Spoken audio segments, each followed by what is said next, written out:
After studying this module, you shall be able to understand the meaning of market power, how is market power determined, identify the relationship between market power and elasticity of demand, evaluate how the market power arises or what are the sources of market power, analyze the different methodologies or approaches to measure market power.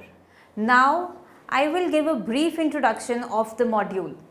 The previous modules described the various market structure, their characteristics and their relationship with the market conduct and performance. This module will briefly compare the characteristics of each of the market forms on the basis of various criteria. It will define the market power and describe how it is determined under various market forms. It also discusses the source of market power and the different approaches used to measure it. Thus, this module will help in understanding in detail about market power, its determinants and its measurement. Now, we will compare various market structures. Market structure refers to the nature and degree of competition in the market for various goods. The determinants of market structure for a particular good can be classified as follows. First determinant is number of sellers. Market structure varies depending on the number of sellers in the market. It varies from a large number of sellers in perfect competition to a single seller in pure monopoly and to a few sellers in oligopoly. Second determinant is number of buyers.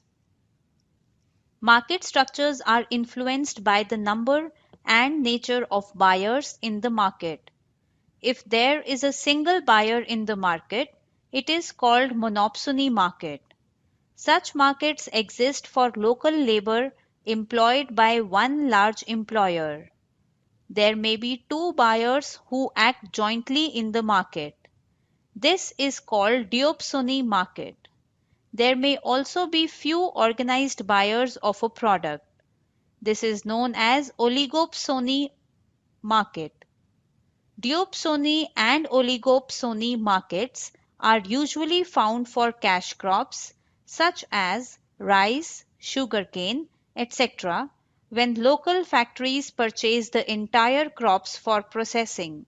Third determinant is the nature of the product.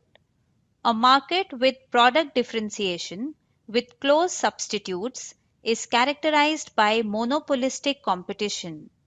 In case of no product differentiation, there exists perfect competition. If the products have no close substitutes and are completely different from each other, there is pure monopoly in the market. Fourth determinant is the condition of entry and exit from the market.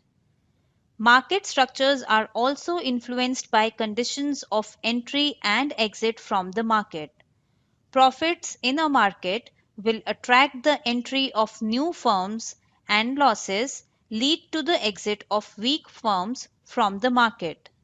In a perfect competition market, there is freedom of entry and exit of firms, but in monopoly and oligopoly markets, there are barriers to entry of new firms. In oligopoly markets, there are barriers to entry of firms because of collusion, cartels, etc. On the other hand, there are no restrictions in entry and exit of firms in monopolistic competition due to product differentiation. Fifth determinant is economies of scale. Firms with large economies of scale tends to achieve the market demand and grow large in comparison to other firms. They tend to weed out the other firms with the result that a few firms are left to compete with each other. This leads to the emergence of oligopoly. If only one firm attains the economies of scale to such a large extent that it is able to meet the entire market demand, there is monopoly. On the basis of competition, market structures can be classified in the following ways.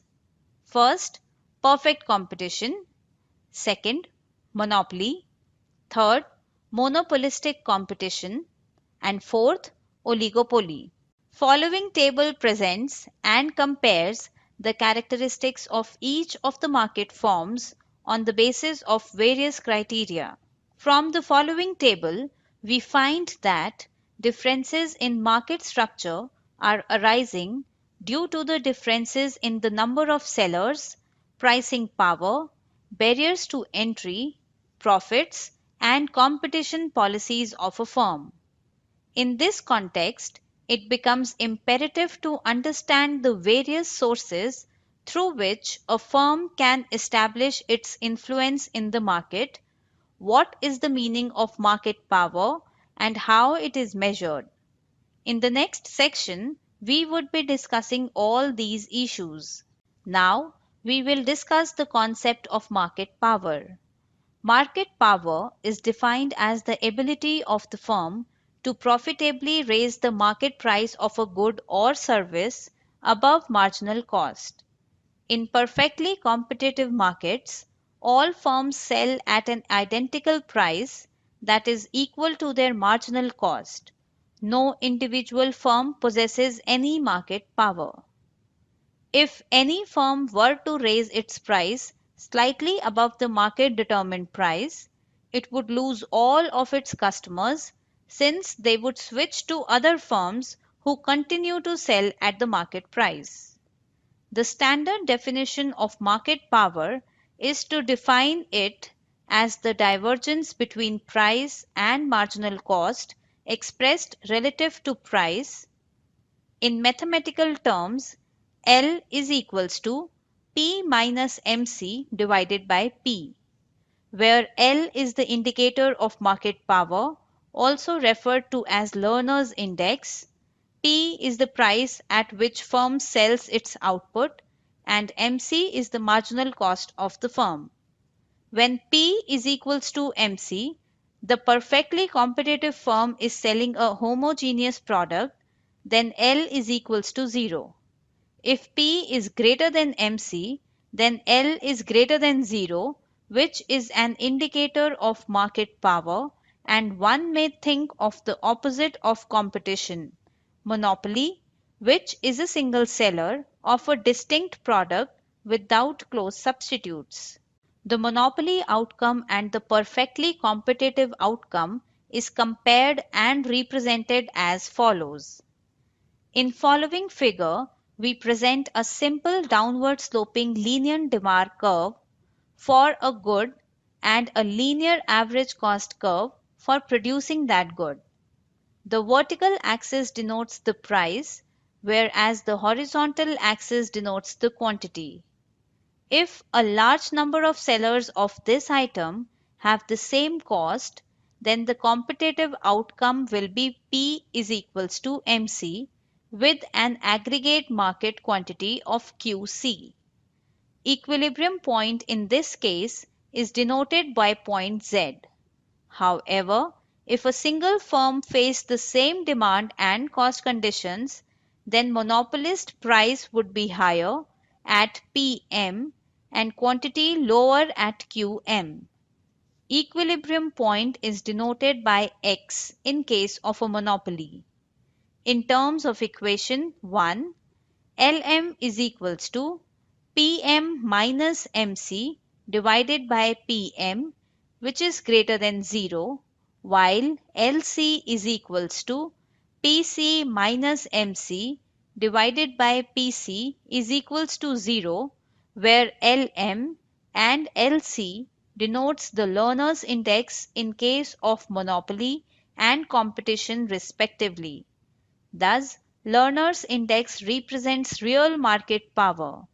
It also indicates the presence of above normal profits for the monopolist and their absence for competitors. Now, we will look at the relationship between market power and elasticity of demand. The degree to which a firm can raise price above marginal cost depends on the shape of the demand curve at the profit maximizing output. Elasticity is a critical factor in determining market power. The relationship between market power and the price elasticity of demand can be summarized by the following equation. P by MC is equals to E by 1 plus E, or P minus MC by P is equals to minus 1 by E, where E is the elasticity of demand, which is negative. Thus, the RHS ratio in equation 3 is always greater than 1. As elasticity of demand increases, the P by MC ratio approaches 1 and the market power approaches 0. The higher the P by MC ratio, the more market power the firm possesses. Sources of market power. A monopoly exercises market power as it has no competitors. Thus, the key to market power is to preclude competition through high barriers of entry. The different categories of barriers that act as significant sources of market power are: first is ownership of a unique resource. One of the potential barriers to entry is the ownership of a unique resource. For example, a unique mineral deposit, a distinctive patent, etc. Second is increasing returns to scale. Another important source of market power is increasing returns to scale. Firms with increasing returns to scale also experiences decreasing average total cost. As the size of such firms increases, they become more profitable. Over time, they are able to capture a greater market share and the industry is dominated by few large firms. This dominance prevents other startup firms to compete in the market. For example, power companies, wireless communication companies with large fixed costs are an example of such firms. Third is technological superiority. Firms with technological superiority have a competitive advantage over new firms. For example, Monsanto is a private seed firm that had substantial market power due to its technological superiority in developing cotton seeds. Fourth is government created barriers. Finally, government created barriers can be a source of market power. For example, patents granted to pharmaceutical companies give them a virtual monopoly in the protected product. Next, we will discuss measurement of market power. There are various methodologies that are used to measure market power. First is cross-section regressions to explain industry profit rates. Within this, various ratios and index are used. First is Lerner index. For comparison of market power across two different industries, Lerner index is widely used. It is viewed as a profitability index as the profit margin is expressed relative to P. If there are two industries in the market where industry A is a monopoly and industry B is perfectly competitive, then we would expect the Lerner index of the former to be larger than the latter. Second is concentration ratios. Another measure of market power that gained importance during the 1950s and 60s are the concentration ratios. It was postulated that market power should be positively related to the seller concentration. This hypothesis was tested through least square regressions on industry level cross-section data. In these regressions, industry profit rates treated as a measure of market power were explained by a measure of industry seller concentration. The measure of seller concentration that was used was the 4-firm concentration ratio, that is CR4, which is the proportion of industry sales accounted by the four largest firms. Let SI is equals to 100 QI divided by capital Q. Denote the percentage of industry's total output sold by firm I. We call SI the market share of firm I. Let QI denote the output of firm I, where I is equals to 1, 2, and so on till n. Thus, capital Q is equals to summation Qi, where I is equals to 1 to n. Let us order all the firms in the industry so that firm 1 would have the largest market share, firm 2 the second largest, and so on. We define the 4 firm concentration ratio by I4 is equals to summation Si, where I stands from 1 to 4. These studies revealed a positive relationship between profits and CR4, implying that companies in more concentrated industries were more likely to be exercising market power. However, this measure was not free from limitations. Firstly, it ignored all firms beyond the fourth largest and also did not account for the relative distribution among the first four. Third is Herfintel-Hirschman Index, popularly known as HHI. The HHI index overcomes the limitations of concentration ratios by taking into account the sales share data for individual firms. It is defined as the sum of the squares of the market shares of the firms within the industry where the market shares are expressed as fractions. Formally, IHHI is equals to summation Si square, where I stands from 1 to n, where IHH is the Herfintel-Hirschman index. An increase in HHI indicates an increase in market power and decrease in competition. Second methodology used to measure market power is price concentration studies. An alternative way to measure market power is through testing the relationship between prices and seller concentration. It requires data on the prices of the same good that is sold in different markets where there are different levels of seller concentration. Such studies have been conducted for airlines, railroads, and banking sector.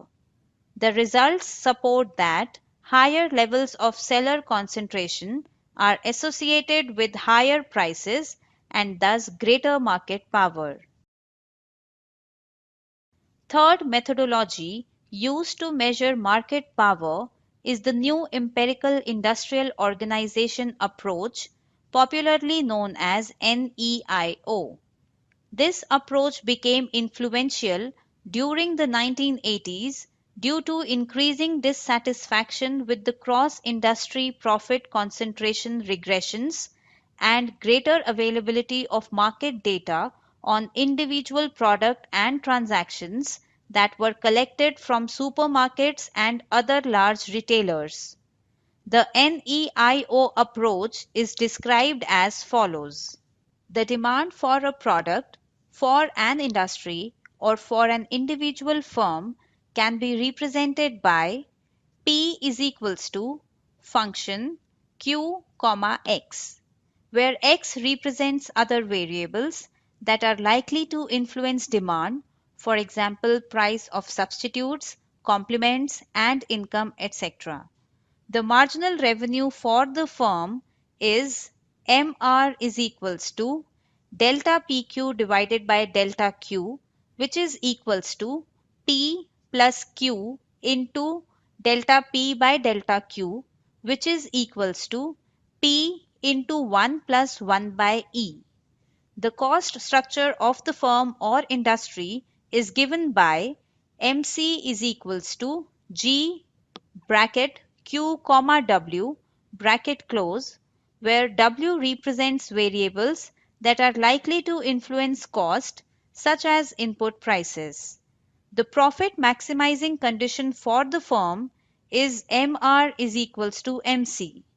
Thus, star 1 plus 1 by E is equals to G bracket Q comma W bracket close. The NEIO approach estimates equation 4 and 7 jointly using appropriate econometric techniques. This approach makes use of changes in the price elasticity of demand to make inferences about market power. Now we will discuss about the auction data. Auctions are considered to be markets, and the number of bidders in an auction are indicators of the extent of competition for the item at an auction and an inverse indicator of the potential for jointly exercised market power. For example, consider procurement auctions where a buyer, for example state government, solicits bids for a specific task, for example a specific road construction project. Now the bidders are in essence suppliers that are competing on the price at which they will supply the item that is desired. The number of bidders at the auction is the approximate equivalent of the number of sellers in the market. Auction theory predicts that prices in procurement auctions will be higher when fewer bidders are present. Similarly, for an auction where bidders are competing to buy an item, prices will be lower when fewer bidders are present at the auction, which is an expression for market power on the buyer's side. Besides this, various other approaches such as Panzer-Rose approach, Tobin-Skew, etc. are being used to access market power. Let us now summarize the discussion we have done so far. Market power is defined as the ability of the firm to profitably raise the market price of a good or service above marginal cost. Market power is measured in terms of Lerner's index, which is expressed as a divergence between price and marginal cost expressed relative to the prices. In case of perfect competition, P is equals to MC and L is equals to 0, whereas for monopoly, L is greater than 0. Market power is inversely related to the elasticity of demand. Different categories of barriers such as ownership of a unique resource, government created barriers act as significant source of market power. There are various methodologies used to measure market power. The most widely used are Lerner's index, concentration ratios, Herfindahl-Hirschman index, etc. The 4-firm concentration ratio gained importance during 1950 and 1960s, used as a measure of sellers' concentration and are defined as a proportion of industry sales accounted by the 4 largest firms. However, concentration ratios are not free from limitations. HHI is defined as the sum of the squares of the market shares of the firms within the industry where the market shares are expressed as fractions. An increase in HHI indicates an increase in the market power and a decrease in competition. Besides these, price concentration studies and new empirical industrial organization, also known as NEIO, gained importance during 1980s. Auction theory predicts that prices in procurement auctions will be higher when fewer bidders are present. Similarly, for an auction where bidders are competing to buy an item, prices will be lower when fewer bidders are present at the auction.